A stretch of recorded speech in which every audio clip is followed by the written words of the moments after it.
तर मंडळी, एकदम मी म्हणते म्हणून ही रेसिपी नक्की ट्राय करून पहा. सर्वजण आवडीने खातील. खायला खूप टेस्टी लागते आणि बनवायलाही अगदी सोपी आहे.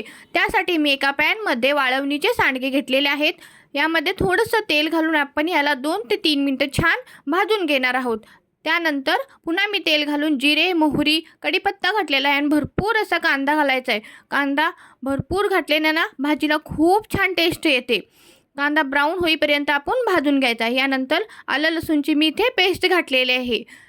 आलं लसूण पेस्ट आपण छान भाजून घेतली की यामध्ये आपण टोमॅटो घालणार आहोत. त्यानंतर आपण बेसिक मसाले घालायचे आहेत. मी इथे गरम मसाला आणि लाल तिखट, चवीपुरता मीठ घातलेलं आहे आणि छान आपण याला 1-2 मिनटं शिजवून घ्यायचं आहे. त्यानंतर मी इथे भिजवलेली तुरीची डाळ आणि हे भाजलेले सांडगे घातलेले आहेत. छान परतवून घ्यायचं आहे आपण हे आणि यामध्ये मी गरम पाणी घालून वरून थोडीशी कोथिंबीर घालून याला 5 ते 6 मिनटं शिजवून घ्यायचं आहे. खायला खूप टेस्टी लागते ही भाजी. एकदा नक्की ट्राय करून पहा. व्हिडिओ आवडल्यास लाईक, शेअर आणि सबस्क्राईब करायला विसरू